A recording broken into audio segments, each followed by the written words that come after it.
Welcome to the class of EDP.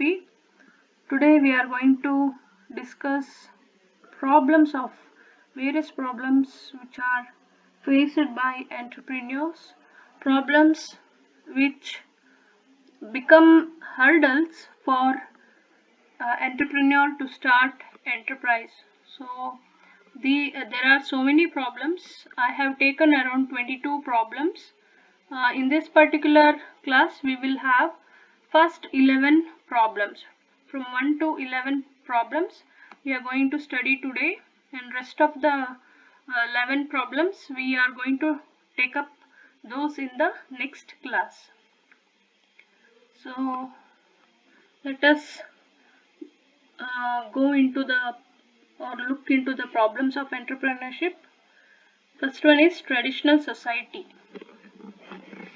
Indian society is by and large in the group of traditions, conservatism and blind faith. Traditionally, certain jobs are not considered good even today. Due to caste system, people hesitate to leave their traditional occupations. Hence, people lack business interest as also the risk-bearing capacity and constructive thinking.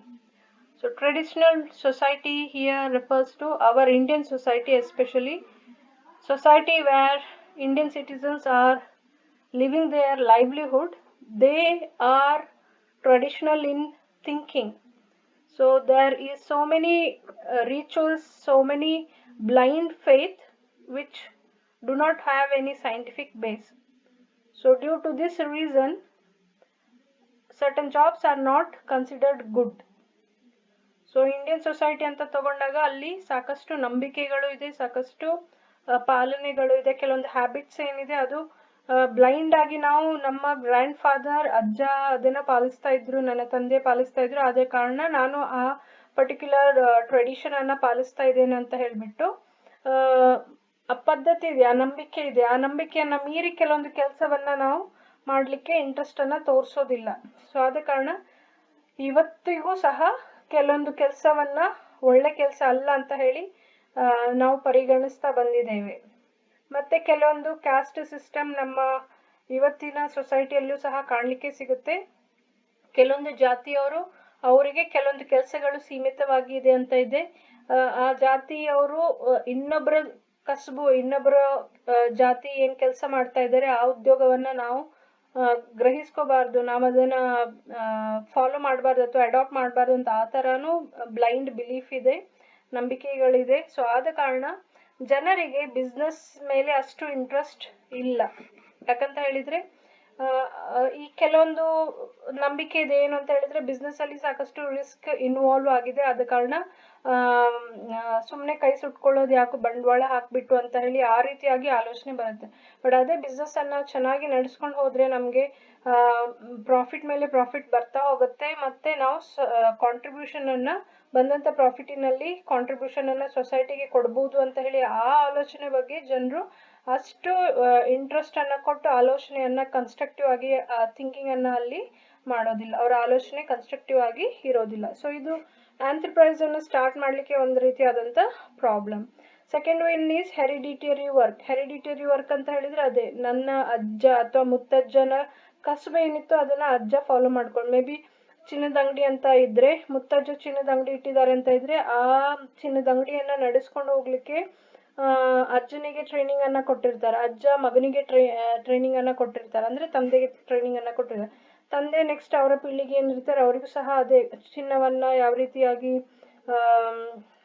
ಅದನ್ನ ornament ಆಗಿ convert ಮಾಡೋದು, jewellery ಆಗಿ convert ಹೇಗೆ ಮಾಡೋದು ಅಂತ ಹೇಳಿ ಆ techniques ಅನ್ನ ನ್ಯಾಕ್ ಅನ್ನ ಹೇಳಿಕೊಟ್ಟಿರ್ತಾರೆ. ಸೊ ಅದು ಏನಾಗುತ್ತೆ, ಹೆರಿಡಿಟಿ ತರ generation to generation pass on ಆಗುತ್ತೆ ಆ ಪರ್ಟಿಕ್ಯುಲರ್ ಜಾಬ್.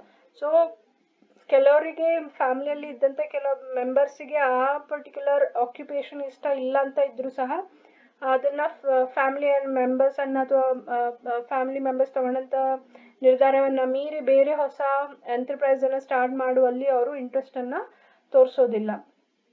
ಸೊ ಇದು ಎಲ್ಲೋ ಒಂದ್ ಕಡೆ ಹೆರಿಡಿಟರಿ ವರ್ಕ್ ಏನ್ ಇರುತ್ತೆ ಅಥವಾ ಜಾಬ್ ಏನಿರುತ್ತೆ ಹೊಸ ಆಲೋಚನೆಯನ್ನ ಮಾಡಲಿಕ್ಕೆ ಇದು ಅಡೆತಡೆ ಆಗಿರುತ್ತೆ, ಪ್ರಾಬ್ಲಮ್ ಆಗಿರುತ್ತೆ. Selection of work, occupation and business in India is not in accordance with interest, capacity and feeling. So ನಾವೇನು ಆಯ್ಕೆ ಮಾಡ್ತೇವಲ್ವಾ, ಅದು ನಮ್ಮ ಇಂಟ್ರೆಸ್ಟ್, ನಮಗೆ ಯಾವ ಫೀಲ್ಡಲ್ಲಿ ಇಂಟ್ರೆಸ್ಟ್ ಇದೆ ಅದನ್ನು ನಾವು ಆ ಫೀಲ್ಡನ್ನು ಆಯ್ಕೆ ಮಾಡಿ ಅದರಲ್ಲಿ ಕೆಲಸ ಮಾಡಬೇಕು ಅಂತ ಆಸೆ ಇದ್ದರೂ ಸಹ ಎಲ್ಲೋ ಒಂದು ಕಡೆ ನಮ್ಮ ಫ್ಯಾಮಿಲಿ ಮೆಂಬರ್ಸ್ ಅದನ್ನು ಅಲೋ ಮಾಡೋದಿಲ್ಲ. ಮೇ ಬಿ ಈಗ ಅಪ್ಪ MBBS ಡಾಕ್ಟರ್ ಆಗಿದ್ದಾರೆ ಅಂತ ಇದ್ರೆ ಆಬ್ವಿಯಸ್ಲಿ ಅವ್ರ ಮಗ ಅಥವಾ ಮಗಳನ್ನು ಸಹ MBBS ಡಾಕ್ಟರನ್ನ ಮಾಡಲಿಕ್ಕೆ ಇಷ್ಟಪಡ್ತಾರೆ. ಅಳಿಯ ಅಥವಾ ಸೊಸೆಯನ್ನು ಸಹ MBBS ಡಾಕ್ಟರ್ ಆದವರನ್ನೇ ಫ್ಯಾಮಿಲಿಗೆ ತರಲಿಕ್ಕೆ ಇಷ್ಟಪಡ್ತಾರೆ, ಅಂದರೆ ರಿಲೇಶನ್ಶಿಪ್ಪನ್ನು ಬೆಳೆಸ್ಕೊಳ್ಳಿಕ್ಕೆ ಇಷ್ಟಪಡ್ತಾರೆ. ಸೊ ಈ ರೀತಿಯಾದಂಥ ಮೆಂಟಾಲಿಟಿ ಇದ್ದ ಕಾರಣ ಹೊಸದಾಗಿ ಆಲೋಚನೆ ಮಾಡಿ ಒಂದು ಬಿಸ್ನೆಸ್ ಎಂಟರ್ಪ್ರೈಸನ್ನು ಹುಟ್ಟಾಕು ಅಂತ ಹೇಳಿ ಇಲ್ಲಿ ಆಲೋಚನೆ ಮಾಡುವಂಥ ಜನರ ಸಂಖ್ಯೆ ಕಡಿಮೆ ಇದೆ. ಮತ್ತು ಇದು ಜೆಂಡರ್ ಡಿಫ್ರೆನ್ಸ್ ಸಹ ಗಮನಕ್ಕೆ ತಗೊಂಡಾಗ, ಅಂದರೆ ಹೆಣ್ಮಕ್ಳು ಗಂಡ್ಮಕ್ಳು ಅಂತ ತಗೊಂಡಾಗ ಎಂಟರ್ಪ್ರೈಸನ್ನು ಎಸ್ಟಾಬ್ಲಿಷ್ ಮಾಡಲಿಕ್ಕೆ ಹೆಣ್ಮಕ್ಳಿಗೆ ಆದಷ್ಟು ಫ್ಯಾಮ್ಲಿಯಿಂದ ಸಪೋರ್ಟ್ ಸಿಗೋದಿಲ್ಲ, ಫಿನಾನ್ಷಿಯಲ್ ಅಸಿಸ್ಟೆನ್ಸ್ ಫ್ಯಾಮ್ಲಿಯಿಂದ ಸಿಗೋದಿಲ್ಲ. ಅದೇ ರೀತಿಯಾಗಿ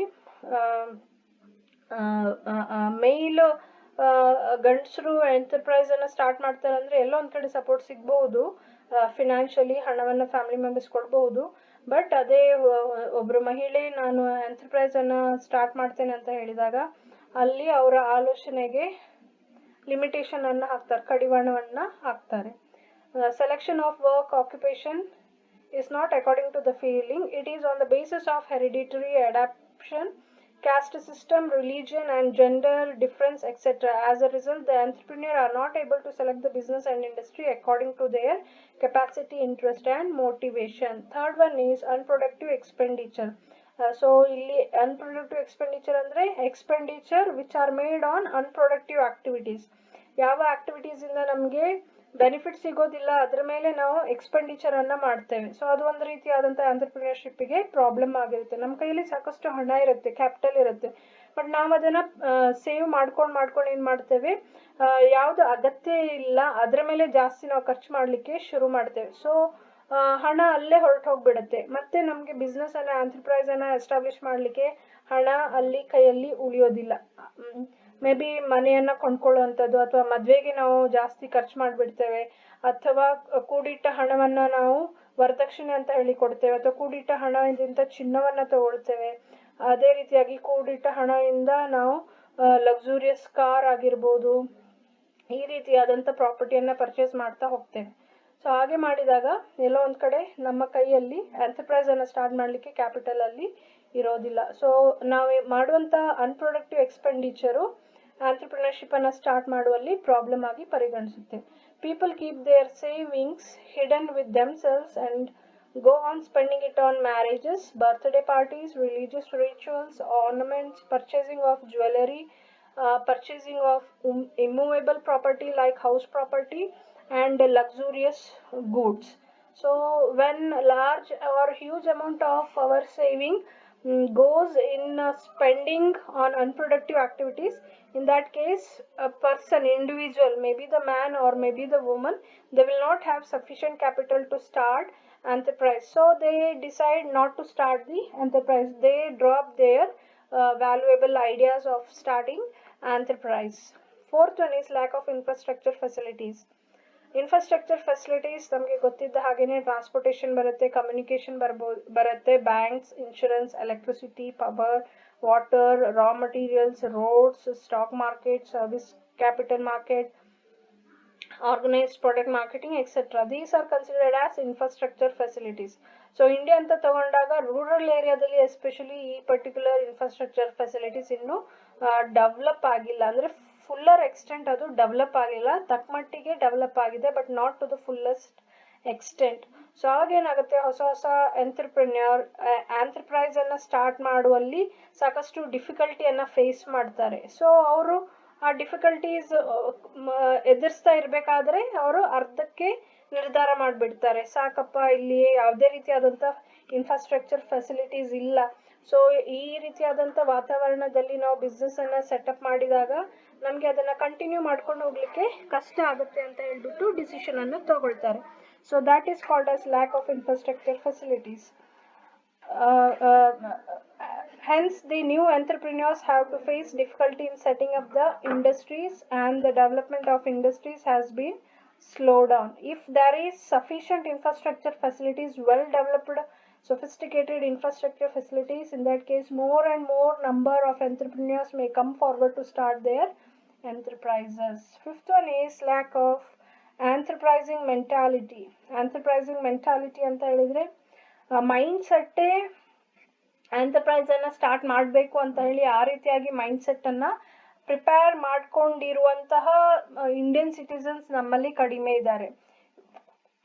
ಇಲ್ಲಿ ಮೆಂಟಾಲಿಟಿ ಅಂತ ಹೇಳಿದ್ರೆ may be PG students MCom ಮಾಡೋರು ಆಗಿರ್ಬೋದು. ಸೊ ಅವರು ತಮ್ಮ ಮಾಸ್ಟರ್ ಡಿಗ್ರಿ ಆದ ನಂತರ ಸಾಕಷ್ಟು ಅವಕಾಶ ಇದೆ ಟೀಚಿಂಗ್ ಫೀಲ್ಡ್ ಅಲ್ಲಿ ತಮ್ಮ ಕರಿಯರ್ ಅನ್ನ ಸ್ಟಾರ್ಟ್ ಮಾಡ್ಲಿಕ್ಕೆ. ಬಟ್ ಸ್ಟೂಡೆಂಟಿನ ಮೆಂಟಾಲಿಟಿ ಇನ್ನೂ ಆ ಮೆಂಟಾಲಿಟಿಗೆ ಅವ್ರು ಬಂದಿರೋದಿಲ್ಲ. ಅವರ ಮೆಂಟಾಲಿಟಿ ಏನು ಅಂತ ಹೇಳಿದ್ರೆ MCom ಕಂಪ್ಲೀಟ್ ಆದ ನಂತರ ಬ್ಯಾಂಕ್ ಅಥವಾ ಇನ್ಶೂರೆನ್ಸ್ ಈ ಫೀಲ್ಡಿಗೆ ಹೊರಟೋಗುವ, ಕಂಪನಿ ಈ ಫೀಲ್ಡಿಗೆ ಹೊರಟೋಗುವ ಅಂತ ಹೇಳಿ ಇರುತ್ತೆ ಹೊರತು ಟೀಚಿಂಗಿಗೆ limited number of students they choose teaching as their career. ಕಾರಣ ಏನು ಅಂತ ಹೇಳಿದ್ರೆ ಅವರಿಗೆ ಅದು ಇಷ್ಟ ಇರೋದಿಲ್ಲ. ಸೊ ಮೈಂಡ್ ಸೆಟ್ಟು ಎಲ್ಲೋ ಒಂದ್ ಕಡೆ ಅವರು ಪ್ರಿಪೇರ್ ಮಾಡ್ಕೊಂಡಿರೋದಿಲ್ಲ ಟೀಚಿಂಗ್ ಫೀಲ್ಡಿಗೆ ಹೋಗುವ ಅಂತ ಹೇಳ್ಬಿಟ್ಟು. ಸೊ ಅದೇ ಇಲ್ಲಿಯೂ ಸಹ ನಮಗೆ ಕಾಣಲಿಕ್ಕೆ ಸಿಗುತ್ತೆ. ಇಂಡಿಯನ್ ಸಿಟಿಸನ್ಸ್ ಆದವರು ನಾವು ಎಂಟರ್ಪ್ರೈಸ್ ಅನ್ನ ಸ್ಟಾರ್ಟ್ ಮಾಡುವ, ಬಿಸ್ನೆಸ್ ಅನ್ನ ಸ್ಟಾರ್ಟ್ ಮಾಡುವ, ರಿಸ್ಕ್ ಅನ್ನ ತಗೊಳ್ಳುವ, ಸೊಸೈಟಿಗೆ ಸರ್ವಿಸಸ್ ಅನ್ನ ಕೊಡುವ ಈ ಆಲೋಚನೆಗಳನ್ನ ಇಟ್ಕೊಂಡಿರೋದಿಲ್ಲ, ಆ ಮೈಂಡ್ ಸೆಟ್ ಅಲ್ಲಿ ಅವ್ರು ಇರೋದಿಲ್ಲ. ಆದ ಕಾರಣ ಎಂಟರ್ಪ್ರಿನರ್ಶಿಪ್ಗೆ ಇದು ಒಂದು ರೀತಿಯಾದಂತ ಪ್ರಾಬ್ಲಮ್ ಆಗಿರುತ್ತೆ. Development of entrepreneurial depends upon the nature of human resources.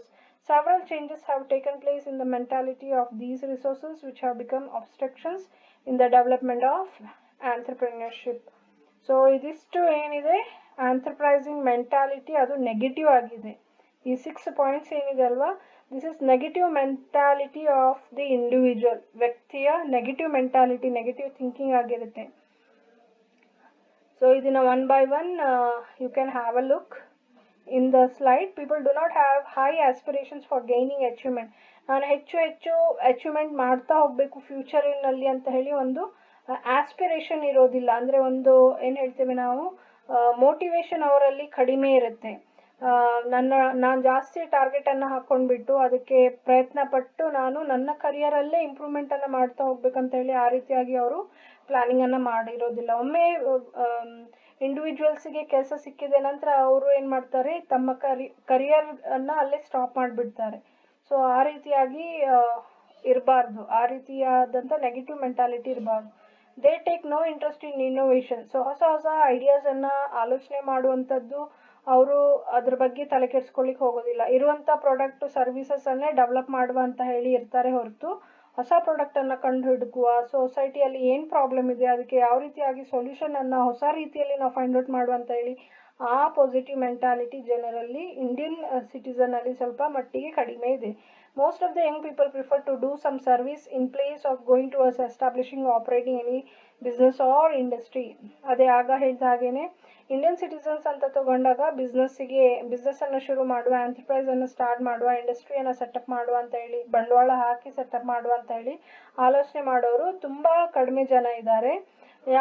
ಅವರು ಏನು ಅಂತ ಹೇಳಿದ್ರೆ ಹೊಸದಾಗಿ ಇಂಡಸ್ಟ್ರಿಯನ್ನ ಬಿಸ್ನೆಸ್ ಅನ್ನ ಹುಟ್ಟಾಕೋ ಬದ್ಲಿ ಈಗಾಗಲೇ ಯಾವ ಬಿಸ್ನೆಸ್ ಇದೆ ಅಲ್ಲೇ ಹೋಗಿ ನಾವು ಸೇರ್ಕೊಂಡ್ ಬಿಡುವ, ಬೇರೆಯವ್ರ ಕೈ ಕೆಳಗಡೆ ನಾವು ಕೆಲಸವನ್ನ ಮಾಡುವ ಅಂತ ಹೇಳಿ ಆ ರೀತಿಯಾಗಿ ತುಂಬಾ ಜನರು ಆಲೋಚನೆ ಮಾಡ್ತಾರೆ. ಸೊ ಆದ ಕಾರಣ ಎಲ್ಲೋ ಒಂದ್ ಕಡೆ ಎಂಟರ್ಪ್ರಿನರ್ಶಿಪ್ಗೆ ಇದು ಪ್ರಾಬ್ಲಮ್ ಆಗುತ್ತೆ. ಅದು ನೆಗೆಟಿವ್ ಥಿಂಕಿಂಗ್ ಅಲ್ವಾ. ನಾವೇ ಸೆಲ್ಫ್ ಎಂಪ್ಲಾಯ್ಮೆಂಟ್ ಅನ್ನ ತಕೊಂಡ್ಬಿಟ್ಟು ನಾವು ಬೇರೆಯವ್ರಿಗೆ ಕೆಲಸವನ್ನ ಕೊಡ್ಬೋದು. ಹಾಗೆ ಆಲೋಚನೆ ಮಾಡಲ್ಲ ಜನರು ಹೇಗೆ ಆಲೋಚನೆ ಮಾಡ್ತಾರೆ ಅಂದ್ರೆ ನಾವು ಬೇರೆ ಕೈ ಕೆಳಗಡೆ ಕೆಲಸ ಮಾಡಿದಾಗ ಅವ್ರು ನಮ್ಗೆ ಸಂಬಳ ಕೊಡ್ತಾರೆ, ಸೊ ಸೇವಿಂಗ್ಸ್ ಜಾಸ್ತಿ ಆಗುತ್ತೆ ಅಂತ ಹೀಗೆ ಆಲೋಚನೆಯನ್ನ ನೆಗೆಟಿವ್ ಆಗಿ ಮೆಂಟಾಲಿಟಿ ಇದ್ದ ಕಾರಣ ಅದು ಎಲ್ಲೋ ಒಂದ್ ಕಡೆ ಎಂಟರ್ಪ್ರಿನರ್ಶಿಪ್ಗೆ ಪ್ರಾಬ್ಲಮ್ ಆಗುತ್ತೆ. Risk bearing capacity and ability to face contingencies of the people have reduced. Risk ಅನ್ನ ತಗೊಳ್ಳುವ, ಅದೇ ರೀತಿಯಾಗಿ ಏನು ಕಂಟಿಂಜೆನ್ಸೀಸ್ ಇರುತ್ತಲ್ವಾ, ಅನ್ಫಾರ್ಚೀನ್ ಇವೆಂಟ್. ಕಂಟಿಂಜೆನ್ಸೀಸ್ ಅಂದ್ರೆ ಯಾವ ಸಿಚುವೇಶನ್ ಅನ್ನ ಊಹಿಸ್ಲಿಕ್ಕೆ ನಮ್ಗೆ ಆಗೋದಿಲ್ಲ, ಫ್ಯೂಚರ್ ಅಂತಾನೆ ತಗೋಬಹುದು. ಸೊ ಫ್ಯೂಚರ್ ಅಲ್ಲಿ ರಿಸ್ಕ್ ಅನ್ನ ತಗೊಳ್ಳಿಕ್ಕೆ ಯಾರಿಗೂ ಇಷ್ಟ ಇಲ್ಲ, ಯಾರು ಕೈ ಸುಟ್ಕೊಳ್ಳಿಕ್ಕೆ ಇಷ್ಟ ಪಡೋದಿಲ್ಲ, ಹಣವನ್ನ ಕಳ್ಕೊಳ್ಳಿಕ್ಕೆ ಇಷ್ಟ ಪಡೋದಿಲ್ಲ. ಆದ ಕಾರಣ ಆ ಮೆಂಟಾಲಿಟಿ ಇದ್ರೆ ಅದು ಎಂಟರ್ಪ್ರಿನರ್ಶಿಪ್ಗೆ ಪ್ರಾಬ್ಲಮ್ ಆಗುತ್ತೆ. People lack high business and technical abilities. So Indian ಸಿಟಿಸನ್ಸಲ್ಲಿ ಹೇಗೆ ಅಂತ ಹೇಳಿದರೆ ಟೆಕ್ನಿಕಲ್ ಅಬಿಲಿಟೀಸ್ ಬೇರೆ ಕಂಟ್ರೀಸಿಗೆ ಕಂಪೇರ್ ಮಾಡಿದಾಗ ಎಲ್ಲೋ ಒಂದು ಕಡೆ ಟೆಕ್ನಿಕಲ್ ಅಬಿಲಿಟೀಸ್ ನಮ್ಮಲ್ಲಿ ಶಾರ್ಟೇಜ್ ಇದೆ, ನಮ್ಮಲ್ಲಿ ಲ್ಯಾಕಿಂಗ್ ಆಗಿದೆ. ಸೊ ಆದ ಕಾರಣ ಎಂಟರ್ಪ್ರೈಸ್ ಸ್ಟಾರ್ಟ್ ಮಾಡಲಿಕ್ಕೆ ಅವರು ಇಷ್ಟಪಡೋದಿಲ್ಲ. ಟೆಕ್ನಿಕಲ್ ಅಬಿಲಿಟಿ ಸ್ವಲ್ಪ ಮಟ್ಟಿಗೆ ಆ ಅಬಿಲಿಟಿ ಕಡಿಮೆ ಇದೆ. ಸೊ ಬಿಸ್ನೆಸ್ಸನ್ನು ಎಂಟರ್ಪ್ರೈಸನ್ನು ಸ್ಟಾರ್ಟ್ ಮಾಡಲಿಕ್ಕೆ ಅವರು ಇಷ್ಟಪಡೋದಿಲ್ಲ. ಸೊ ಅದು ಒಂದು problem. People participate in entrepreneurship development programs with complete devotion, but after some time their mentality goes on changing, and sometimes they leave the idea of adopting entrepreneurship after completing that program. So ಇಲ್ಲಿ ಈಗ ನಾವು root ಸಿಟಿಯಲ್ಲಿ, ಉಜಿರೆಯಲ್ಲಿ ಇರುವಂಥ root ಸಿಟಿಯಲ್ಲಿ ಸಾಕಷ್ಟು entrepreneurship ಪ್ರೋಗ್ರಾಮನ್ನು conduct ಮಾಡ್ತಾರೆ, ಟ್ರೈನಿಂಗನ್ನು ಕೊಡ್ತಾರೆ. So ಅಲ್ಲಿ ಟ್ರೈನಿಂಗ್ ಪಡ್ಕೋಬೇಕಾದ್ರೆ ಆಸೆ ಇರುತ್ತಾ, ನಾನು ಇಲ್ಲಿ ಟ್ರೈನಿಂಗ್ ಏನೇನು ಪಡ್ಕೊಳ್ತೇನೆ, ಮನೆಗೆ ಹೋದ ತಕ್ಷಣ ಅದನ್ನು ನನ್ನ ಬಿಸ್ನೆಸ್ಸಲ್ಲಿ ನಾನು ಅಪ್ಲೈ ಮಾಡ್ತೇನೆ ಅಥವಾ ನಾನೇ ಒಂದು ಹೊಸ ಬಿಸ್ನೆಸ್ಸನ್ನು ಸ್ಟಾರ್ಟ್ ಮಾಡ್ತೀನಿ ಅಂತ ಹೇಳಿ ಆ ಮೆಂಟಾಲಿಟಿ ಇರುತ್ತೆ. ಒಂದು ತಿಂಗಳ ಏನು ರೂಟ್ ಸಿಟಿ ರೆಸಿಡೆನ್ಷಿಯಲ್ ಟ್ರೈನಿಂಗನ್ನು ಕೊಡ್ತಾರಲ್ವಾ, ಸೊ ಆವಾಗ ಸ್ಟೂಡೆಂಟ್ಸ್ ಆಗಿ ಆ ಥರ ಆಸೆ ಇರುತ್ತೆ, ನಾನು ಸ್ವಲ್ಪ ಬಂಡವಾಳ ಹಾಕಿ ಒಂದು ಚಿಕ್ಕ ಮಟ್ಟಿಗೆ ಬಿಸ್ನೆಸ್ಸನ್ನು ಸ್ಟಾರ್ಟ್ ಮಾಡ್ತೇನೆ, ನನ್ನ ಸ್ಕಿಲ್ಲನ್ನು ನಾನು ನನ್ನ ಬಿಸ್ನೆಸ್ಸಲ್ಲಿ ತೊಡಗಿಸ್ತೇನೆ ಅಂತೇಳಿ ಹಾಗೆ ಆಲೋಚನೆ ಇರುತ್ತೆ. ಬಟ್ ಟ್ರೈನಿಂಗ್ ಮುಗಿಸ್ಕೊಂಡ ನಂತರ, ಒಂದು ತಿಂಗಳ ಮುಗಿದ ನಂತರ, ರೆಸಿಡೆನ್ಷಿಯಲ್ ಟ್ರೈನಿಂಗ್ ಮುಗಿದ ನಂತರ ಮನೆಗೆ ಹೋದಾಗ ಏನಾಗುತ್ತೆ ಅಂತ ಹೇಳಿದರೆ, ಅವರು ಬಯಸಿದಂಥ ಸಪೋರ್ಟ್ ಫ್ಯಾಮಿಲಿ ಮೆಂಬರ್ಸಿಂದ ಸಿಗಲಿಲ್ಲ ಅಂತ ಇದ್ದಾಗ ಅವ್ರು ಏನು ಮಾಡ್ತಾರೆ, ಆ ಐಡಿಯಾನೇ ಡ್ರಾಪ್ ಮಾಡಿಬಿಡ್ತಾರೆ. ಸೊ ಅದು ನಮ್ಮಲ್ಲಿ ಜಾಸ್ತಿ ಕಂಡು ಬರುತ್ತೆ. ಆದ ಕಾರಣ ಎಲ್ಲೋ ಒಂದು ಕಡೆ ಅದು ಪ್ರಾಬ್ಲಮ್ ಆಗುತ್ತೆ. ಎಲ್ಲ ಟ್ರೈನಿಂಗ್ ತಗೊಳ್ತೇವೆ, ಎಲ್ಲ ಪ್ರೋಗ್ರಾಮ್ ಅಟೆಂಡ್ ಮಾಡ್ತೇವೆ, ಆದರೆ ಅದರ ಔಟ್ಪುಟ್ ಏನಿದೆ, ರಿಸಲ್ಟ್ ಏನಿದೆ ಅಲ್ವಾ, ಅದು ನೆಗೆಟಿವ್ ಆಗಿರುತ್ತೆ. ಬಿಸ್ನೆಸ್ಸನ್ನು, ಎಂಟರ್ಪ್ರೈಸನ್ನು ಸ್ಟಾರ್ಟ್ ಮಾಡಲ್ಲ. ಟ್ರೈನಿಂಗ್ ಮುಗಿದ್ಮೇಲೆ ಆ್ಯಕ್ಚುಲಿ ಏನು ಮಾಡಬೇಕು, ಎಂಟರ್ಪ್ರೈಸನ್ನು ಸ್ಟಾರ್ಟ್ ಮಾಡಬೇಕಲ್ವಾ, ಬಟ್ ಇಲ್ಲಿ ಜನರು ಅದಕ್ಕೆ ಕೈ ಹಾಕ್ಲಿಕ್ಕೆ ಹೋಗೋದಿಲ್ಲ. ಆದ ಕಾರಣ ಅದು ಎಂಟರ್ಪ್ರಿನರ್ಶಿಪ್ಪಿನ ಪ್ರಾಬ್ಲಮ್ ಆಗಿರುತ್ತೆ. ಕಲ್ಚರಲ್ ವ್ಯಾಲ್ಯೂಸ್ ಅವಾಗ ನಾವು ಡಿಸ್ಕಸ್ ಮಾಡಿದ ಹಾಗೇನೆ, ಯಾಕೆ ನಾವು ಕೈ ಸುಟ್ಕೋಬೇಕು. ಸೊ ಬೇರೆಯವ್ರ ಕೈ ಕೆಳಗಡೆ ಕೆಲಸ ಮಾಡಿದಾಗ ನಮ್ಮ ಅಕೌಂಟಿಗೆ ಏನು ಹಣ ಕ್ರೆಡಿಟ್ ಆಗುತ್ತೆ, ಅದರಿಂದ ನಮಗೆ ಎಷ್ಟು ಬೇಕು ನಾವು ಖರ್ಚು ಮಾಡ್ಕೊಂಡು ಉಳಿದಂಥ ಹಣವನ್ನು ಸೇವ್ ಮಾಡುವಂತೇಳಿ ಆ ರೀತಿಯಾಗಿ ಆಲೋಚನೆಯನ್ನು ಇಟ್ಕೊಳ್ತಾರೆ. ಮತ್ತು ಜನರು ಇಂಡಿಯನ್ ಸಿಟಿಸನ್ಸ್ ಅಂತ ತಗೊಂಡಾಗ ಜನರಿಗೆ ಹೈ ಸ್ಟ್ಯಾಂಡರ್ಡ್ ಆಫ್ ಲಿವಿಂಗ್, ನಾನು ಒಳ್ಳೆ ಜೀವನವನ್ನು ಲೀಡ್ ಮಾಡಬೇಕಂತ ಅಷ್ಟು ಆಸೆ ಇಲ್ಲ. ಆಸೆ ಇದೆ, ಬಟ್ ಅಷ್ಟು ಮಟ್ಟಿಗೆ ಆಸೆ ಇಲ್ಲ. ಅಂದರೆ ಮಿಡ್ ಲೆವೆಲಲ್ಲಿ ಇದ್ದರೆ ಸಾಕು ನಮಗೆ. ಅಂದರೆ ಹೊಟ್ಟೆ ಬಟ್ಟೆಗೆ ಮತ್ತು ಏನು ಹೇಳ್ತೇವೆ ನಾವು, ಹೊಟ್ಟೆ ಬಟ್ಟೆಗೆ ಯಾವುದೇ ಕಡಿಮೆ ಆಗದ ರೀತಿಯಲ್ಲಿ ಇದ್ದರೆ ಸಾಕು, ನಮಗೇನು ಶೋಕಿ ಜೀವನ ಬೇಡ ಅಂತ ಹೇಳಿ ಆ ರೀತಿಯಾಗಿ ಮೆಜಾರಿಟಿ ಇಂಡಿಯಾದಲ್ಲಿ ಆಲೋಚನೆ ಮಾಡೋರಿದ್ದಾರೆ. ಅಂದರೆ ನಮ್ಮಲ್ಲಿ ಮಿಡ್ಲ್ ಕ್ಲಾಸ್ ಫ್ಯಾಮಿಲಿ ಜಾಸ್ತಿ ಇದೆ.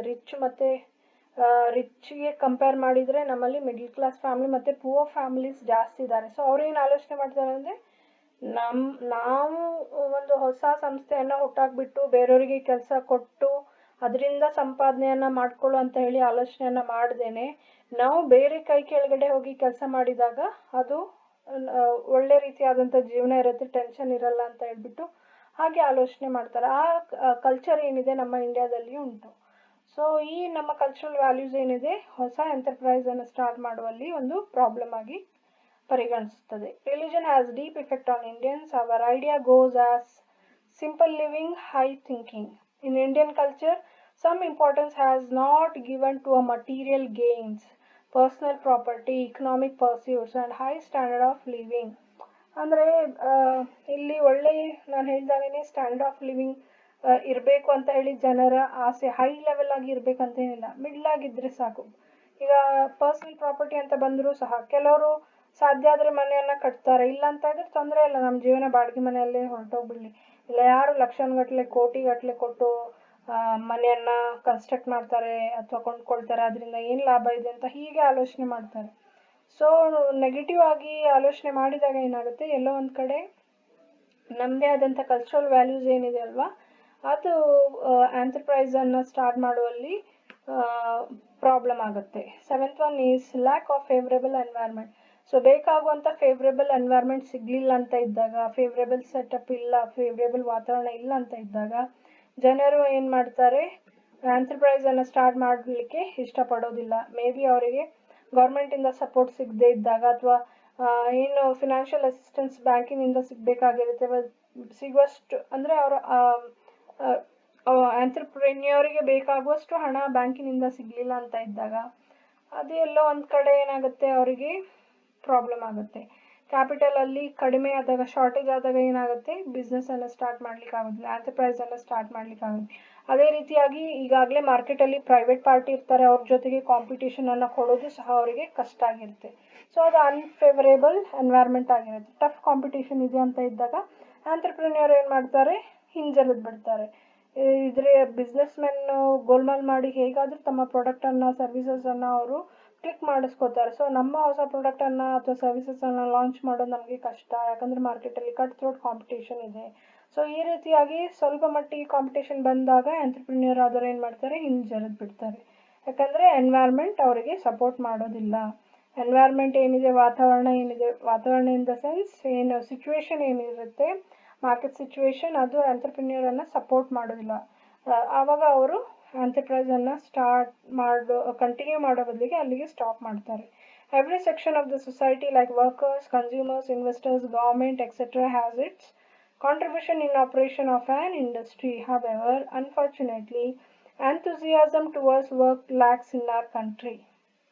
ಸೊ ಏನು ವರ್ಕನ್ನು ಮಾಡಬೇಕಲ್ವ, ಕೆಲಸ ಏನು ಮಾಡಬೇಕಲ್ವ, ಅದರ ಬಗ್ಗೆ ನಿಷ್ಠೆ, ಎಂಥೂಸಿಯಾಸಮ್ ಏನಿದೆ, ಅದು ಸ್ವಲ್ಪ ನಮ್ಮ ಇಂಡಿಯನ್ಸಲ್ಲಿ ಕಡಿಮೆ ಕಾಣ್ತದೆ.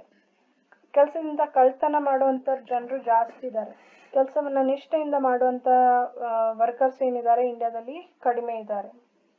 ಸೊ ಆದ ಕಾರಣ ಎಲ್ಲ ಒಂದು ಕಡೆ ಬೇಕಾಗುವಂಥ ಸಪೋರ್ಟಿವ್ ವಾತಾವರಣ ಇಲ್ಲ ಅಂತ ಇದ್ದಾಗ ನಾವು ಐಡಿಯಾಸನ್ನು ಡ್ರಾಪ್ ಮಾಡ್ತೇವೆ.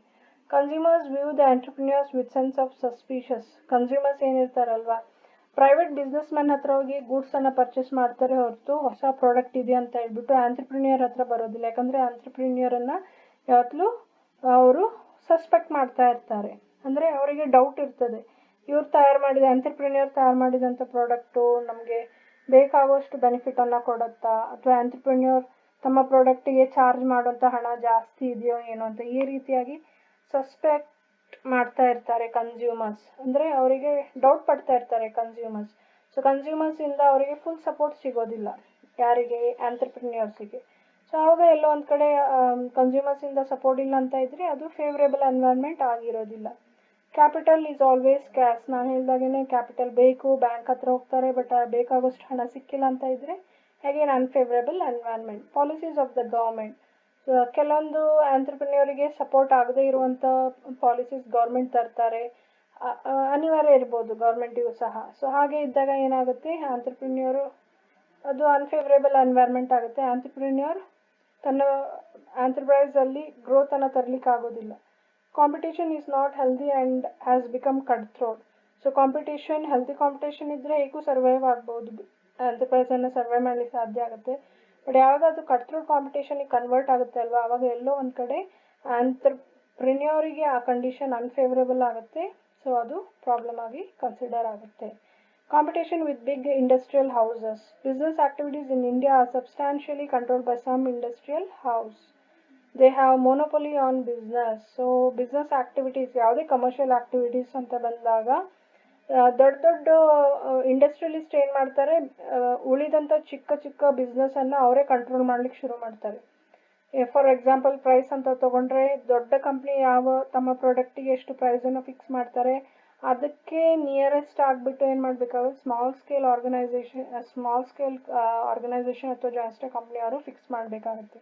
ತೀರಾ ಕಡಿಮೆ ಫಿಕ್ಸ್ ಮಾಡಿದಾಗ ಏನಾಗುತ್ತೆ, ಅಗೇನ್ ಲಾರ್ಜ್ ಸ್ಕೇಲ್ ಕಂಪ್ನಿಯವ್ರು ಬಂದುಬಿಟ್ಟು ಸ್ಮಾಲ್ ಸ್ಕೇಲ್ ಕಂಪನಿಗೆ ಪ್ರಾಬ್ಲಮನ್ನು ಕ್ರಿಯೇಟ್ ಮಾಡ್ತಾ ಬರ್ತಾರೆ. ಸೊ ಇಂಡೈರೆಕ್ಟ್ ಆಗಿ ಲಾರ್ಜ್ ಸ್ಕೇಲ್ ಆರ್ಗನೈಸೇಷನ್ ಏನಿರುತ್ತೆ, ಸ್ಮಾಲ್ ಸ್ಕೇಲ್ ಆರ್ಗನೈಸೇಷನನ್ನು ಕಂಟ್ರೋಲ್ ಮಾಡುತ್ತೆ. Priority is also being on public sector industries. New entrepreneurs do not think of setting up the industry due to the reason that he is not in the position to compete with these houses and public sector industries. So ದೊಡ್ಡ ದೊಡ್ಡ joint stock company ಜೊತೆಗೆ ಆಂಟ್ರಪ್ರಿನಿಯರಿಗೆ ಕಾಂಪಿಟೇಷನನ್ನು face ಮಾಡೋದು ಕಷ್ಟ ಆಗುತ್ತೆ. ಅದೇ ರೀತಿಯಾಗಿ public sector industries ಇದೆ ಅಲ್ವಾ, ಅಂದರೆ ಯಾವ ಇಂಡಸ್ಟ್ರೀಸನ್ನು ಗೌರ್ಮೆಂಟ್ ಅಂಡರ್ಟೇಕಿಂಗ್ಸ್ ಆಗಿರುತ್ತೆ, ಗೌರ್ಮೆಂಟ್ ನೋಡ್ಕೊಳ್ತಾ ಇರ್ತಾರಲ್ವಾ, ಗೌರ್ಮೆಂಟ್ ಓನರ್ಶಿಪ್ ಅನ್ನು ಹೊಂದ್ಕೊಂಡಿರ್ತಾರಲ್ವಾ. ಸೊ ಅಂಥ ಇಂಡಸ್ಟ್ರೀಸ್ ಜೊತೆಗೂ ಸಹ ಆಂಟ್ರಪ್ರಿನಿಯರಿಗೆ ಕಾಂಪಿಟೇಷನನ್ನು ಕೊಡೋದು ಕಷ್ಟ ಆಗುತ್ತೆ. ಸೊ ಎಲ್ಲೋ ಒಂದು ಕಡೆ ಕಾಂಪಿಟೇಷನನ್ನು ಕೊಡೋದು ಕಷ್ಟ ಆದಾಗ ಅವರು ಆ ಆಂಟ್ರಪ್ರಿನರ್ಶಿಪ್ಪಿನಿಂದ ಹಿಂಜರ್ಕೊಂಡು ಬಿಡ್ತಾರೆ. Entry of entrepreneur is very much limited. Government owned organisation ಅಥವಾ ಇಂಡಸ್ಟ್ರೀಸ್ ಏನಿದೆ ಅವರಿಗೆ ಕಾಂಪಿಟೇಷನ್ ಕೊಡ್ಲಿಕ್ಕೆ ಕಷ್ಟ ಆಗ್ತದೆ. Large scale joint stock company ಜೊತೆಗೆ ಅಥವಾ well established joint stock company ಜೊತೆಗೆ ಕಾಂಪಿಟೇಷನ್ ಕೊಡೋದು ಕಷ್ಟ ಆಗುತ್ತೆ. ಆದ ಕಾರಣ ಎಲ್ಲ ಒಂದು ಕಡೆ ಅವರು ತಮ್ಮ ಐಡಿಯಾಸನ್ನು ಡ್ರಾಪ್ ಮಾಡ್ತಾರೆ. Lack of education and training facilities. So ಸಾಕಷ್ಟು ಆಂಟ್ರಪ್ರೆನ್ಯೂರ್ ಇಂಡಿಯಾದಲ್ಲಿ ನಾವು ನೋಡಿದಾಗ ಅವರು ಅಷ್ಟು ಎಜುಕೇಟೆಡ್ ಆಗಿರೋದಿಲ್ಲ, ಅಂದರೆ ಹೈ ಕ್ವಾಲಿಫೈಡ್ ಆಗಿರೋದಿಲ್ಲ. ಒಂದು ಮೇ ಬಿ ಅಂಡರ್ ಗ್ರ್ಯಾಜುಯೇಷನ್ ಆಗಿರ್ಬೋದು ಅಥವಾ PU ಲೆವೆಲ್ ಅವರ ಎಜುಕೇಷನ್ ಆಗಿರ್ಬೋದು. ಆ ರೀತಿಯಾಗಿ ಇದ್ದಾಗ ಏನಾಗುತ್ತೆ, ಅವರಲ್ಲಿ ಟೆಕ್ನಿಕಲ್ ನಾಲೆಜ್ ಕಡಿಮೆ ಇರುತ್ತೆ. ಟೆಕ್ನಿಕಲ್ ನಾಲೆಜ್ ಕಡಿಮೆ ಇದ್ದಾಗ ಎಂಟರ್ಪ್ರೈಸ್ ಸಕ್ಸಸ್ಸನ್ನು ಕಾಣೋದು ಕಷ್ಟ ಆಗುತ್ತೆ. ಮತ್ತು ಟ್ರೈನಿಂಗ್ ಫೆಸಿಲಿಟೀಸು ಸಹ. ಟ್ರೈನಿಂಗ್ ಫೆಸಿಲಿಟೀಸ್ ಆಗುತ್ತೆ, ಸೆಂಟ್ರಲ್ ಗೌರ್ಮೆಂಟ್ ಅವ್ರು ಕಂಡಕ್ಟ್ ಮಾಡ್ತಾರೆ, ಎಂಟರ್ಪ್ರಿನ್ಯೂರ್ಸ್ಗೆ ಟ್ರೈನಿಂಗ್ ಫೆಸಿಲಿಟೀಸನ್ನು ಕೊಡ್ತಾ ಇರ್ತಾರೆ. ಬಟ್ ಎಲ್ಲೋ ಒಂದು ಕಡೆ ಆಂಟ್ರಪ್ರಿನ್ಯೂರ್ ಆದವರು ಆ ಟ್ರೈನಿಂಗ್ ಫೆಸಿಲಿಟೀಸನ್ನು ಪಡ್ಕೊಳ್ಳಿಕ್ಕೆ ಹೋಗೋದಿಲ್ಲ. ಸೊ ಅದು ಏನಾಗುತ್ತೆ, ಒಂದು ರೀತಿಯಾದಂಥ ಪ್ರಾಬ್ಲಮ್ ಆಗಿರುತ್ತೆ. Education and training facilities related to entrepreneurship are available in India, but these have several deficiency. Institution making the entrepreneurs are not adequate. ಅಂದರೆ ಯಾವ ಸಂಸ್ಥೆ ಎಂಟರ್ಪ್ರಿನ್ಯೂರನ್ನು ಹುಟ್ಟಾಕುತ್ತೆ ಅಲ್ವಾ, ಆ ಸಂಸ್ಥೆಯ ಸಂಖ್ಯೆ ಜಾಸ್ತಿ ಇರಬೇಕು. ಈ ಸಂಖ್ಯೆ ಕಡಿಮೆ ಇದ್ದಾಗ ಏನಾಗುತ್ತೆ, ಎಲ್ಲೋ ಒಂದು ಕಡೆ ಆ ಇನ್ಸ್ಟಿಟ್ಯೂಷನ್ಸ್ ಮೇಲೆ ಜನರಿಗೆ ನಂಬಿಕೆ ಬರೋದಿಲ್ಲ. Education and training important in the institutions are not sufficient, are not much practical in respect of entrepreneurship. ಏನು ಟ್ರೈನಿಂಗನ್ನು ಕೊಡ್ತಾರೆ ಅಥವಾ ಏನು ಎಜುಕೇಷನನ್ನು ಕೊಡ್ತಾರೆ ಅಲ್ವಾ, ಎಂಟರ್ಪ್ರಿನರ್ಶಿಪ್ಪನ್ನು ಹೇಗೆ ಸ್ಟಾರ್ಟ್ ಮಾಡಬೇಕು, ಅದನ್ನು ಹೇಗೆ ಸಕ್ಸಸ್ಫುಲಿ ರನ್ ಮಾಡಬೇಕಂತ ಹೇಳಿ ಟ್ರೈನಿಂಗನ್ನು ಕೊಡ್ತಾರಲ್ವ, ಅದು ಎಲ್ಲ ಒಂದು ಕಡೆ ಅಪ್ ಟು ದ ಮಾರ್ಕ್ ಇರೋದಿಲ್ಲ. ಎಕ್ಸ್ಪೆಕ್ಟ್ ಮಾಡಿದಷ್ಟು ಒಳ್ಳೆ ಟ್ರೈನಿಂಗನ್ನು ಕೊಡದೇ ಇರ್ಬೋದು. ಅಂದರೆ ಸೆಂಟ್ರಲ್ ಗೌರ್ಮೆಂಟ್ ಚೆನ್ನಾಗಿ ಪ್ಲ್ಯಾನ್ ಮಾಡಿರ್ತಾರೆ, ಪ್ರೋಗ್ರಾಮನ್ನು ಚೆನ್ನಾಗಿ ಅವರು ಚಾಕ್ಔಟ್ ಮಾಡಿರ್ತಾರೆ. ಬಟ್ ಅದನ್ನು ಎಕ್ಸಿಕ್ಯೂಟ್ ಮಾಡುವಂಥ ಮ್ಯಾನೇಜರ್ಸ್ ಏನಿರ್ತಾರೆ ಅಥವಾ ಆಫೀಸರ್ಸ್ ಏನಿರ್ತಾರಲ್ವ, ಅವರು ಉದಾಸೀನ ತೋರಿಸಿದಾಗ ಆ ಪ್ರೋಗ್ರಾಮ್ ರೀಚ್ ಆಗೋದಿಲ್ಲ ಆಂಟ್ರಪ್ರಿನ್ಯೂರ್ ತನಕ. ಸೊ ಅದು ಎಲ್ಲೋ ಒಂದು ಕಡೆ ಪ್ರಾಬ್ಲಮ್ ಆಗುತ್ತೆ. Trained trainers are also not sufficient. Trained trainers ಅಂತ ಹೇಳಿದರೆ ಟ್ರೈನಿಂಗ್ ಪ್ರೋಗ್ರಾಮಲ್ಲಿ ಯಾರು ಟ್ರೈನಿಂಗನ್ನು ಕೊಡೋರು ಇರ್ತಾರಲ್ವ, ಅವರನ್ನು ಟ್ರೈನರ್ ಅಂತ ಹೇಳ್ತೇವೆ. ಸೊ ಆ ಟ್ರೈನರೇ ಕರೆಕ್ಟಾಗಿ ಟ್ರೈನಪ್ ಆಗಿರೋದಿಲ್ಲ, ಅವರಿಗೇ ಸರಿಯಾದಂಥ ಟ್ರೈನಿಂಗ್ ಸಿಕ್ಕಿಲ್ದೇನೆ ಇರ್ಬೋದು ಅಥವಾ ಅವರು ಪಡ್ಕೊಳ್ದೇನೆ ಇರ್ಬೋದು. ಬಟ್ ಬೇರೆಯವರಿಗೆ ಎಂಟ್ರಪ್ರಿನ್ಯೂರ್ ಆಗುವಂಥ ವ್ಯಕ್ತಿಗೆ ಬಂದು ಟ್ರೈನಿಂಗ್ ಕೊಡ್ತಾ ಇರ್ತಾರೆ. ಸೊ ಟ್ರೈನರೇ ಕರೆಕ್ಟಾಗಿ ಟ್ರೈನಪ್ ಆಗಿಲ್ಲ ಅಂತ ಇದ್ದಾಗ ಅರ್ಧಬರ್ಧ ನಾಲೆಜನ್ನು ಇಟ್ಕೊಂಡು ಅಂದರೆ ಸ್ವಲ್ಪ ಎಕ್ಸ್ಪೀರಿಯನ್ಸನ್ನು ಇಟ್ಕೊಂಡು ಅವರು ಯಾರು ಫ್ಯೂಚರಲ್ಲಿ ಎಂಟ್ರಪ್ರಿನ್ಯೂರ್ ಆಗಬೇಕಂತ ಇದ್ದಾರೆ ಅವರಿಗೆ ಏನು ಟ್ರೈನಿಂಗ್ ಕೊಡ್ಲಿಕ್ಕೆ ಸಾಧ್ಯ ಆಗುತ್ತೆ. ಸೊ ಅದು ಎಲ್ಲ ಒಂದು ಕಡೆ ಪ್ರಾಬ್ಲಮ್ ಆಗಿ ಪರಿಗಣಿಸುತ್ತೆ. ಇನ್ಎಡ್ಯುಕೇಸಿ ಆಫ್ ಕ್ಯಾಪಿಟಲ್, ಆಗ ಡಿಸ್ಕಸ್ ಮಾಡಿದ ಹಾಗೇನೆ India is A country of poor people, population with poor people. ನಮ್ಮಲ್ಲಿ ಸಾಕಷ್ಟು ಪಾಪ್ಯುಲೇಷನ್ ಇದೆ, ಆದರೆ ಅವರೆಲ್ಲ ಬಡವರಾಗಿದ್ದಾರೆ. ಇವಾಗಲೂ ಸಹ ನಾವು ಹಾಗೇನೆ ಕನ್ಸಿಡರ್ ಮಾಡ್ಬೋದು. ಇಂಡಿಯಾದಲ್ಲಿ ವೆಲ್ತ್ ಈಕ್ವಲ್ ಆಗಿ ಡಿಸ್ಟ್ರಿಬ್ಯೂಷನ್ ಆಗ್ತಾ ಇಲ್ಲ, ಇನ್ಕಮ್ ಈಕ್ವಲ್ ಆಗಿ ಡಿಸ್ಟ್ರಿಬ್ಯೂಷನ್ ಆಗ್ತಾ ಇಲ್ಲ. ಎಲ್ಲ ಒಂದು ಕಡೆ inequality distribution of income and wealth are there in India. So western ಕಂಟ್ರಿಗೆ ಕಂಪೇರ್ ಮಾಡಿದರೆ it is becoming difficult in India to maintain standard of living of its people due to rising prices.